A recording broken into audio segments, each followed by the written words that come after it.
بسم اللہ الرحمن الرحیم۔ یہ ایک ایسے بادشاہ کی کہانی ہے جو چاہتا تھا کہ ہمیشہ زندہ رہے۔ بادشاہ نے اپنی اس خواہش کو پورا کرنے کے لیے بڑے بڑے حکیموں کو بلوایا، انہیں بڑا لالچ دیا کہ وہ اسے کوئی ایسی دوا بنا کر دیں کہ وہ ہمیشہ زندہ رہے، مگر بیچارے حکیم کہاں سے ایسی دوائی لاتے۔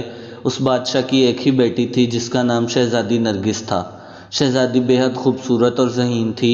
وہ اپنے باپ کو بہت سمجھاتی کہ ہمیشہ زندہ رہنے کا خیال دل سے نکال دے، مگر وہ بادشاہ ہی کیا جو کسی کی بات مان لے۔ ایک دن بادشاہ کو پتہ چلا کہ ملک نگارستان میں ایک ایسا نجومی رہتا ہے جو ہر سوال کا صحیح جواب دیتا ہے۔ بادشاہ نے ایک عام آدمی کا بیس بدلا اور اپنے 2-3 محافظوں کے ساتھ ملک نگارستان کی طرف روانہ ہو گیا۔ ملک نگارستان پہنچ کر بادشاہ نے نجومی کا پتہ پوچھا تو معلوم ہوا کہ وہ گھنے جنگل میں ایک ویران کھنڈر میں رہتا ہے اور کسی سے نہیں ملتا ہے۔ بادشاہ جنگل کی طرف چل دیا۔ جنگل بڑا گھنا اور ڈراؤنا تھا۔ درختوں کی شاخیں ایک دوسرے میں اس طرح الجھی ہوئی تھیں کہ چھت سی بن گئی تھی، اور دن کے وقت بھی یہاں شام کا سما تھا۔ زمین پر لمبی جنگلی گھاس اور خاردار پودے اگے ہوئے تھے۔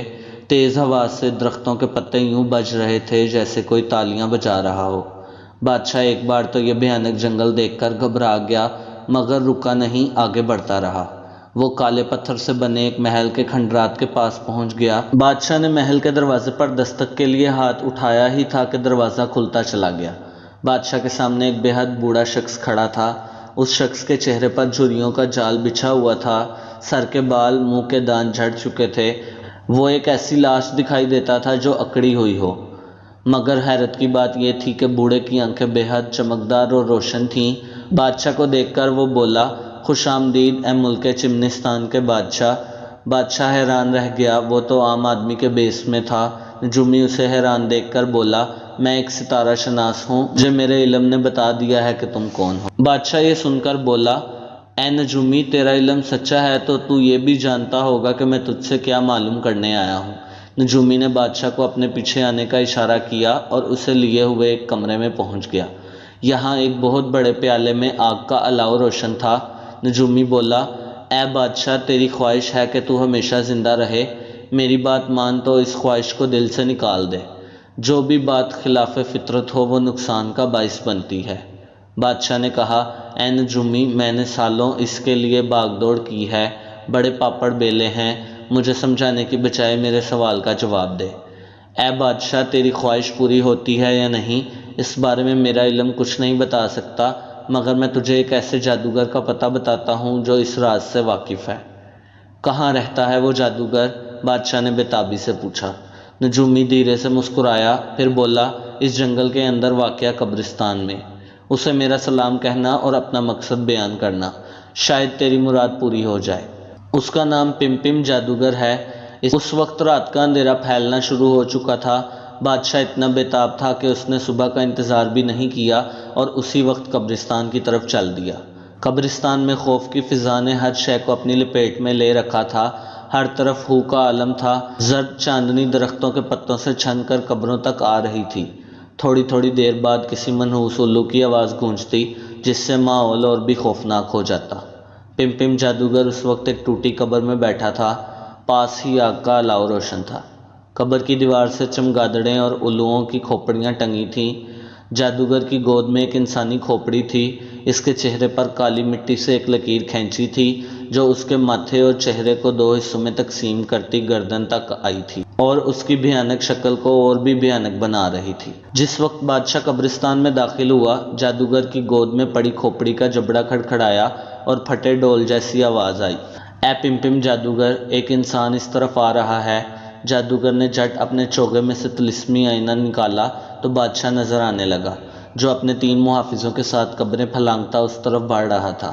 جادوگر نے کچھ پڑھ کر آئینے پر پھونک ماری تو بادشاہ کی تصویر غائب ہو گئی اور ایک تحریر ابھر آئی۔ جادوگر نے اسے پڑھ کر ایک کہکا لگایا اور بولا، آنے دو، پیاسا کنویں کے پاس نہیں آئے گا تو کہاں جائے گا۔ ادھر بادشاہ جو جادوگر کے جلائے الاؤ کی روشنی دیکھ کر اس طرف آ رہا تھا، کچھ ہی دیر میں جادوگر تک پہنچ گیا۔ جادوگر نے کہا، بول اے بادشاہ، تیری کون سی ضرورت تجھے یہاں تک لے آئی ہے؟ بادشاہ نے ساری بات بتا دی۔ جادوگر نے یہ سن کر ایک بھیانک کہکا لگا کر کھوپڑی اچھالی کھوپڑی کی آنکھوں سے شعلے نکلنے لگے اور وہ فضا میں چکر کھانے لگی۔ جادوگر نے کہا، کیا تم ہمیشہ کی زندگی چاہتے ہو؟ ایسا ممکن ہے؟ کیا کہا تم نے؟ بادشاہ خوشی سے چلا اٹھا، جلدی بتاؤ یہ کس طرح ہو سکتا ہے؟ انسانی کھوپڑی جو فضا میں چکر کاٹ رہی تھی جادوگر کے سر پر ٹک گئی۔ جادوگر ہنسا اور بولا، یہ اس وقت ہو سکتا ہے جب تم ایک اچھا داری ناگن کو ہلاک کر کے اس کا من اپنے منہ میں رکھ کر اس قبرستان میں کسی ٹوٹی قبر میں ٹانگ پر کھڑے ہو کر 1 ہفتہ تک منتر پڑھو۔ اچھا داری ناگن، یہ کیا بلا ہے؟ بادشاہ نے پوچھا۔ جادوگر بولا، اے بادشاہ، ایسی ناگن جو 100 سال سے زندہ ہو اور اس دوران کسی انسان کی نظر اس پر نہ پڑی ہو، تب وہ اس قابل ہو جاتی ہے کہ جب چاہے انسان کا روپ دھار سکے، اسے اچھا داری ناگن کہتے ہیں۔ یہ بڑی خطرناک ہوتی ہے، ہاتھی کو ڈس لے تو پھڑک کر مر جاتا ہے، اور پھر اس ناگن کا پتہ چلانا آسان نہیں ہوتا۔ مگر جادوگر کہتے کہتے رک گیا۔ بادشاہ بے چینی سے بولا، مگر کیا؟ جادوگر نے نظریں بادشاہ کے چہرے پر جما دیں اور بولا، مگر میں جانتا ہوں کہ اسی جنگل میں ایک اچھا داری ناگن رہتی ہے۔ وہ جنگل میں کہاں رہتی ہے یہ صرف مجھے پتا ہے، مجھے جلدی سے وہ جگہ بتاؤ۔ مگر کیوں؟ جادوگر مکرانہ انداز میں ہنسنے لگا، مجھے کیا فائدہ ہوگا؟ بادشاہ بولا، تم جتنی چاہو اتنی دولت مجھ سے لے سکتے ہو۔ دولت؟ جادوگر کا خوفناک قہقہ قبرستان کی پراسرار فضا میں گونجتا چلا گیا۔ وہ بولا، دولت کی میرے پاس کوئی کمی نہیں، یہ ادھر دیکھو۔ جادوگر نے یہ کہہ کر کھوپڑی سر سے اتار کر اس پر پھونک ماری۔ کھوپڑی کی آنکھوں سے پھر شعلے نکلنے لگے، وہ فضا میں چکر کاٹتی ایک پرانی قبر پر رک گئی۔ جادوگر نے منتر پھونکا تو قبر پھٹتی چلی گئی۔ قبر میں مردہ ہوتا ہے، مگر اس قبر میں مردہ نہیں تھا، یہ ہیرے جواہرات سے بھری پڑی تھی۔ جادوگر نے کہا، میں چاہوں تو اتنی دولت حاصل کر سکتا ہوں کہ تم سوچ بھی نہیں سکتے۔ اچھا پھر تم ہی بتا دو کہ مجھ سے کیا چاہتے ہو؟ بادشاہ بولا، میں تمہاری ہر شرط ماننے کے لیے تیار ہوں، میری صرف ایک ہی شرط ہے۔ جادوگر نے دانت نکال کر کہا، میں تمہاری بیٹی نرگس سے شادی کرنا چاہتا ہوں۔ بادشاہ دم بخود رہ گیا، اس کے محافظ بھی حیران رہ گئے کہ یہ جادوگر کیا کہہ رہا ہے، کہاں حسین شہزادی اور کہاں یہ الو کی دم جادوگر۔ پھر بادشاہ نے کہا، تم اس کے سوا جو چاہو مانگو، حتیٰ کہ میں تمہیں اپنا تخت بھی دینے کے لیے تیار ہوں۔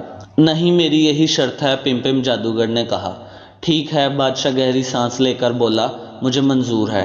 بادشاہ نے دل میں سوچا تھا کہ جب مجھے ہمیشہ زندہ رہنے کی طاقت مل جائے گی تو میں سب سے پہلے اس باگڑ بلے کی ہی گردن مڑوڑوں گا۔ بادشاہ کا جواب سن کر پم جادوگر نے انسانی کھوپڑی کو چوم کر ایک مکروہ قہقہ لگایا، ایسا لگا جیسے بہت سے چمگادڑ چلا رہے ہوں۔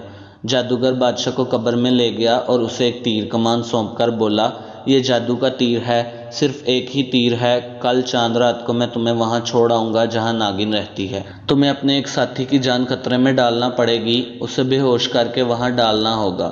ناگن اس کی خوشبو سونگھ کر اسے ڈسنے کے لیے آئے گی، تبھی تم یہ تیر چلا کر اسے ہلاک کر دینا۔ خبردار، اگر وار خالی چلا گیا تو ناگن تمہیں ہلاک کر دے گی۔ اب تم آرام کر لو۔ اگر آپ کو یہ کہانی پسند آئی ہے تو مزید اس طرح کی کہانیوں کے لیے میرے چینل کو سبسکرائب کریں اور بیل کے آئیکن کو پریس کریں تاکہ نئی کہانیوں کی نوٹیفیکیشن آپ کو سب سے پہلے مل سکے۔